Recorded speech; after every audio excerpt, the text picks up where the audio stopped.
Cool. Thanks so much, guys, for having me here today. My name is Russ D'Souza, and I am one of the founders of SeatGeek. Before I dive into things, quick show of hands. How many of you guys have heard of SeatGeek before? How many of you guys have used us?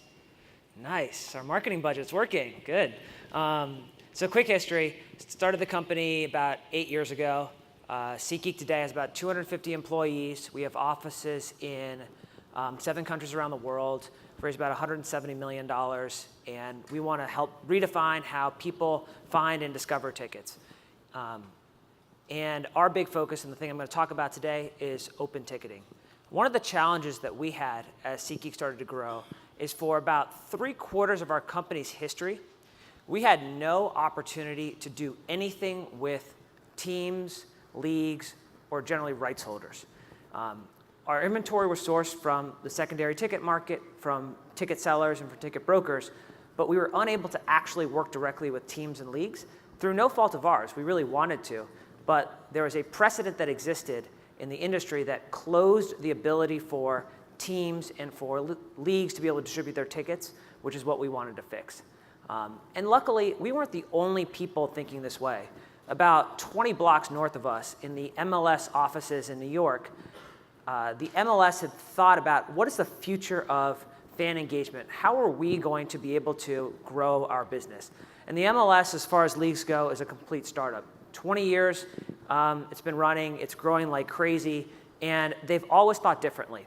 And they were one of the first leagues, they're the first league actually, to embrace the idea that rather than trying to get everybody to come to us, why don't we take our tickets and put them in more places and enable us to sell more.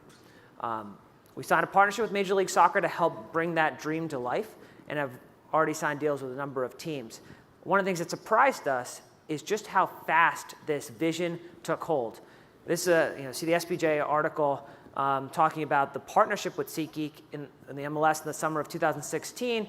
Less than a year later, you're seeing how the NFL, the largest league in the world, is considering going in the direction of an open system. Nobody talked about open ticketing a year ago prior to their MLS deal.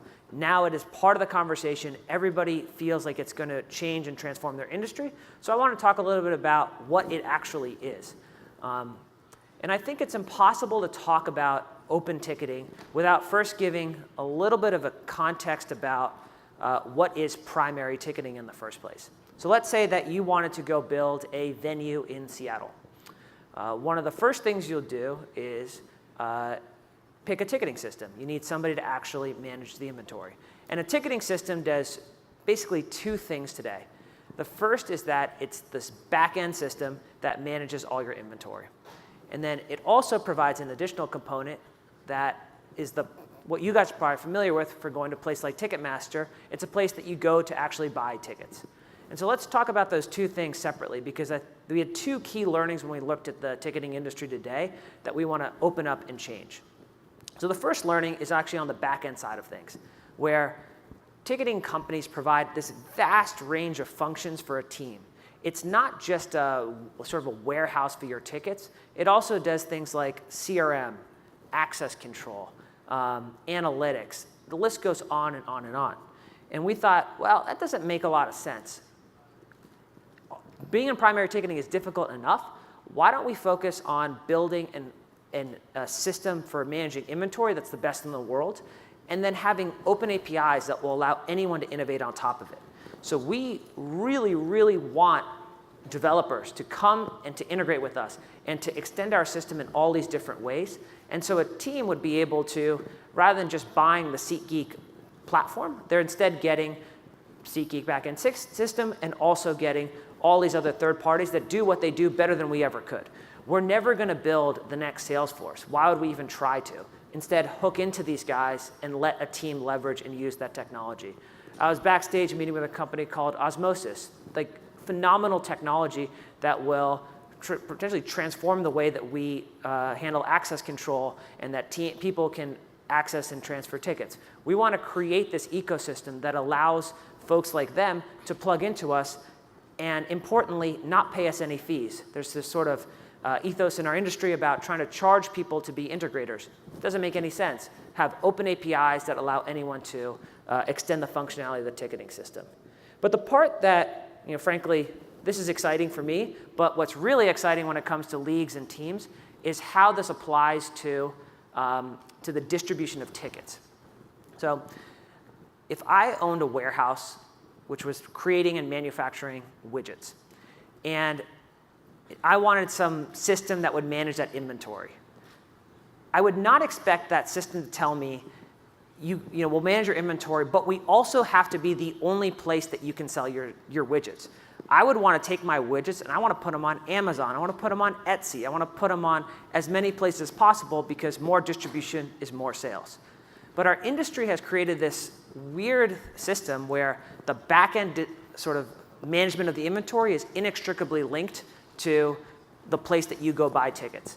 And so you have the team or the venue who chooses a ticketing system, and they only have one place that they can sell those tickets.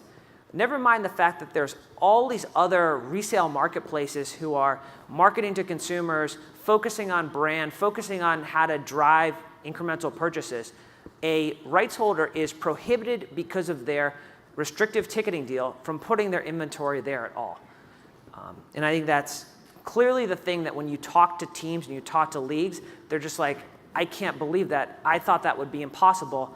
Why is that the case? And we just point to other industries where this happens on a completely regular basis. So take Marriott, for example. If they want to distribute their hotel fares, all they would do is they put inside some sort of global distribution system, a GDS, and that can be tapped into from anyone from Hotel Tonight to Kayak to Priceline.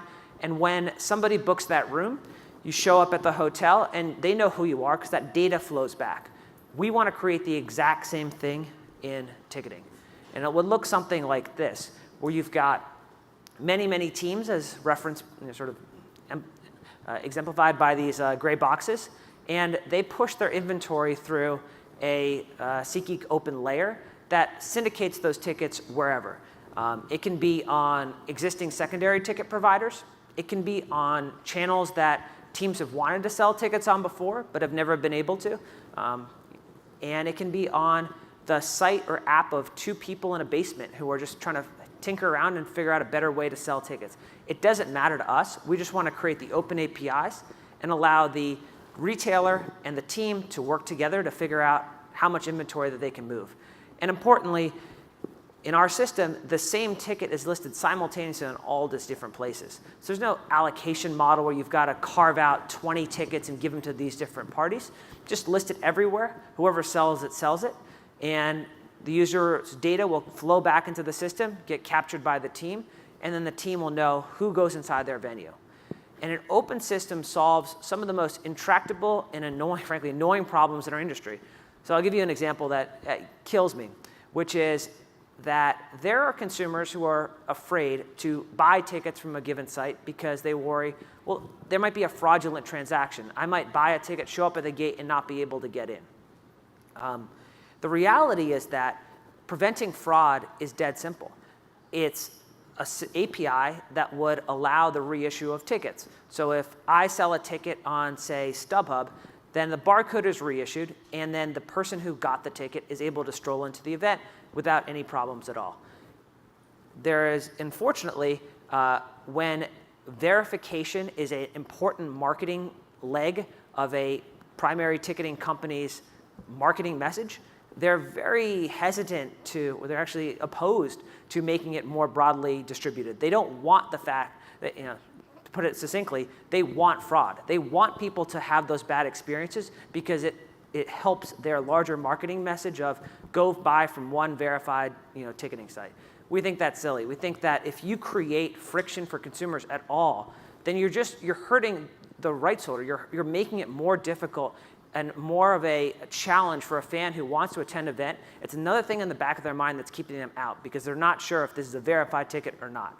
If we do our job right, in 10 years, the concept of verified tickets doesn't exist because a ticket is a ticket and everybody will get it and they'll know that they'll be able to get in. And of course, you should verify that barcode so that you can collect the information and give it back to the team so they know who's inside their venue. This is pretty simple stuff, but unfortunately, we live in an industry where this has been so deeply entrenched that SeatGeek open and openness feels like a brave new concept. The thing I think is the most appealing and important about the system is what I talked about, that retail layer of all these different sites being able to sell tickets. And I think that's critical for a couple reasons. The first is that there may not be a single way. In fact, there isn't a single way that fans are going to want to access tickets. If we can create as many experiences as possible by pushing the inventory to as many places as possible, we can appeal to users who want different things. For example, some people may find, we may find that Uber's selling a ton of tickets. Perhaps when some people are booking Ubers, they just see a prompt there and it's really easy. They click buy, they buy that ticket. And that person may not have ever gone out and sought to buy a ticket. So just having them on these secondary ticket or ticketing marketplaces wouldn't have enabled that transaction to occur. So if we create a diversity of experiences, we're more likely to touch more and more consumers. And the second reason, though, that I think it's so important is that it encourages competition. What you want is every day, like nobody knows what the future of ticketing is going to be. I have this slide here that you see as a guy with an Oculus Rift, and maybe that's the future of ticketing. Maybe it's that somebody puts on a headset and they get to see exactly what the experience is going to be like at 5 different venues in Seattle. They know exactly where they're going to sit. They can feel the whole experience, and then they, with one voice-activated command, they're like, I want to buy this ticket. It's delivered right to their smartwatch, and they scan that in. Like that might be the future of ticketing, and I'm not, or no one is able to credibly say, yes, that's true, or no, that's not true. What we want to do is to create competition that everybody focuses on building the best experience for selling tickets, and if that happens, there's only one winner, which is the consumer. And frankly, it's two winners, the consumer and the rights holder. So if we can create this open system, we know that people are going to be competing every single day to build a better mousetrap, to find new ways to get fans inside venues. And ultimately, that's what this whole industry should be about. So that's the presentation today. I would love to take some questions if you have time. Any questions for Russ? There's one right here.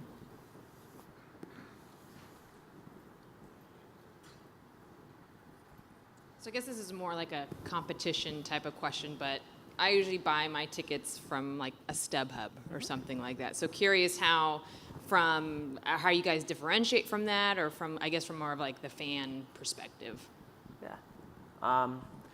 So going back to the open system, when we have sort of two businesses. We are an app that users can use to buy tickets, and then we're also this open, when we ticket a sports team like Sporting Kansas City, which is an MLS team that's one of our clients, we distribute the tickets anywhere. So we're completely agnostic as to where the tickets go and to where they sell.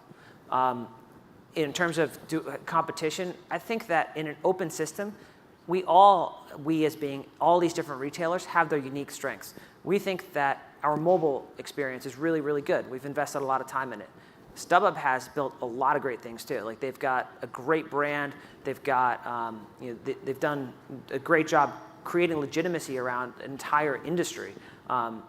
So I think there's a world where all of these sites are successful and exist side by side. It doesn't have to be a winner-take-all market at all.